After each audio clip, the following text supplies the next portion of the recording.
एक युवक पूरे परिवार सहित गाड़ी बुक करके चित्रकूट दर्शन के लिए निकलता है। साथ में 2 बच्चे, पत्नी के अलावा पड़ोस का रहने वाला एक युवक होता है जो रिश्ते में चाचा लगता था, और उस चाचा के एक फूफा और साड़ू होते हैं। सब लोग रात के वक्त निकलते हैं। गाड़ी अभी घर से करीब 40-50 किलोमीटर चली होगी, तभी रास्ते में कुछ भीड़ सुनसान सा जगह आता है।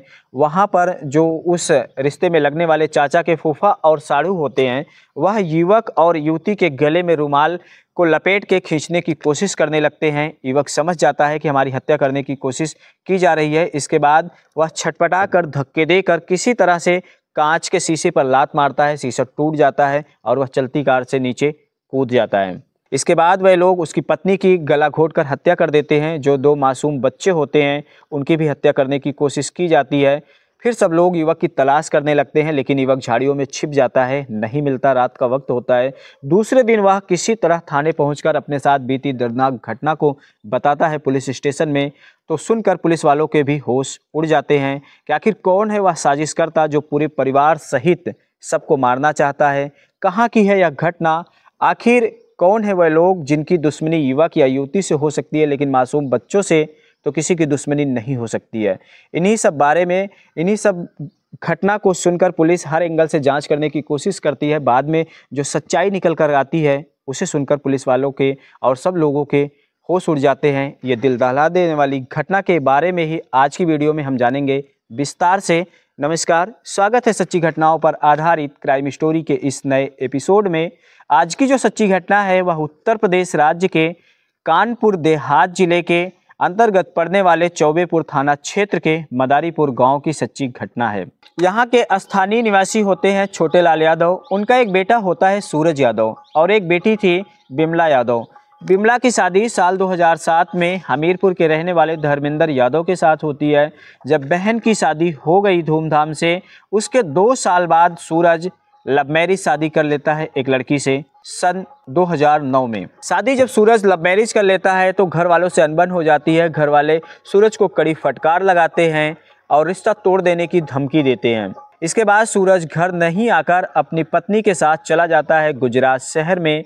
वहां पर रहने लगता है। अब ना तो घर वाले सूरज से संपर्क करते, ना तो सूरज घर वालों से बात करता, क्योंकि घर वाले पहले ही इस शादी से नाराज़ थे।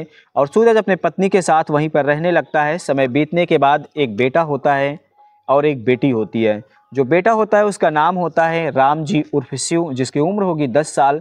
और जो बेटी होती है वह अभी 2.5 साल की है, जिसका नाम होता है परी। और सूरज की जो पत्नी होती है उसका नाम होता है अमन उर्फ मीनू। उसकी उम्र होगी 35 साल और सूरज की उम्र होगी 37-38 साल। अब सूरज गुजरात में ही अपने पत्नी और बच्चों के साथ रहने लगता है और सूरज को रहते हुए करीब वहां पर 8-10 साल बीत जाते हैं।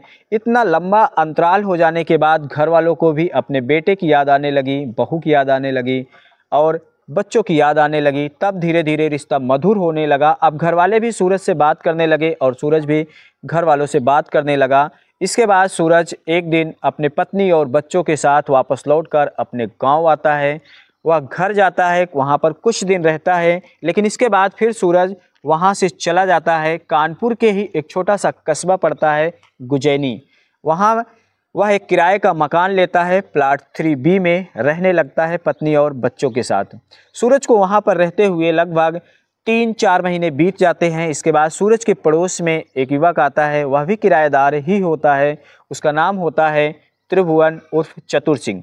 चतुर सिंह को वहां पर महीना 15 दिन जब बीत गया रहते हुए, फिर वह धीरे धीरे उसकी मेलजोल बढ़ती है सूरज से और सूरज और चतुर सिंह की दोस्ती हो जाती है। दोनों पड़ोसी होते हैं। दोनों में रिश्ता काफ़ी मधुर होने लगता है।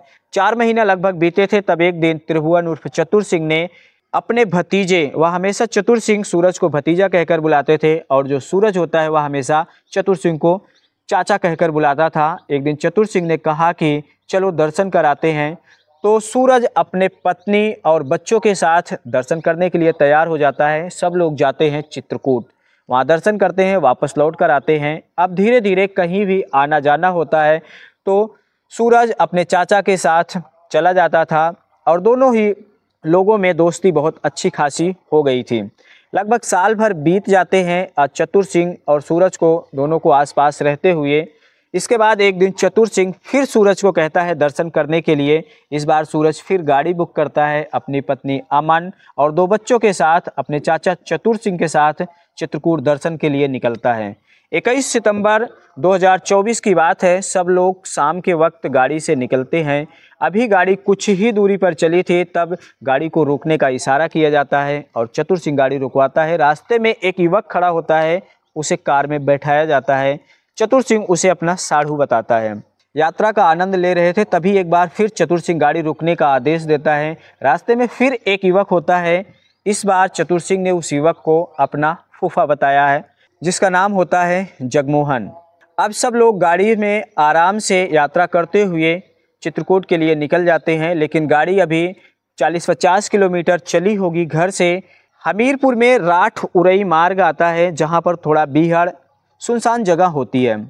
वहां पर जो चतुर सिंह के साढ़ू होते हैं और जो फूफा होते हैं, वह दोनों लोग पीछे वाली सीट पर बैठे अमन उर्फ मीनू और सूरज के गले में रुमाल लपेट के खींचना शुरू कर देते हैं और सूरज को समझते देर नहीं लगती कि उसे मारने का प्लान किया जा रहा है। इसके बाद वह उन लोगों से छुड़ाने की कोशिश करता है, धक्का देता है किसी तरह से और बच बचा के उसको लात मारता है। गाड़ी के शीशे पर कांच टूट जाता है। चलती हुई गाड़ी से वह कूद जाता है।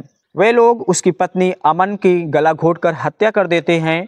इसके बाद गाड़ी को रोककर सूरज की तलाशने की कोशिश करते हैं, लेकिन सूरज गाड़ी से उतरने के बाद सरकते हुए रोड से नीचे चला जाता है और झाड़ियों में छिप जाता है। वह नहीं मिलता है। फिर वे लोग जो सूरज का बेटा होता है रामजी उर्फ शिव, उसके भी गले में रस्सी खींच देते हैं, उसके पैंट की बेल्ट निकाल कर और उसे भी मरा समझकर चलती गाड़ी से जरिया क्षेत्र के गोहाड़ के पास झाड़ियों में फेंक देते हैं।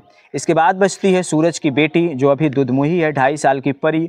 उसे ले जाकर जालौन के बॉर्डर पर छोड़ देते हैं। इसके बाद सब लोग अपने अपने घर चले जाते हैं, लेकिन 22 सितंबर 2024 यानी कि घटना के दूसरे दिन जो युवक चलती गाड़ी से शीशा तोड़कर कूद गया था, सूरज यादव, वह किसी तरह पुलिस स्टेशन पहुंचता है और जाकर अपने साथ घटी दर्दनाक घटना को बयां करता है। उसके मुंह से इस तरह की बात सुनकर पुलिस वालों के होश उड़ जाते हैं। आखिर कौन हो सकते हैं वे लोग जो पूरे परिवार सहित मारना चाहते थे? क्या दुश्मनी हो सकती है? सूरज से हो सकता है दुश्मनी हो, उसकी पत्नी से हो सकती है, लेकिन मासूम बच्चों ने क्या बिगाड़ा होगा? रिपोर्ट पुलिस दर्ज कर लेती है और सूरज के बताए अनुसार जो उसका ड्राइवर होता है और जो उसके चाचा होते हैं त्रिभुवन उर्फ चतुर सिंह और जो उसके साढ़ू और फूफा थे, सब लोगों के खिलाफ रिपोर्ट दर्ज करवाई जाती है। पुलिस कार की तलाश शुरू कर देती है। दिन रात काफ़ी मशक्कत करने के बाद आखिरकार कार को बरामद कर लेती है। जब कार बरामद हो जाती है तब कार चालक भी पुलिस की गिरफ्त में आ जाता है, जो कि होता है संजीव कुमार।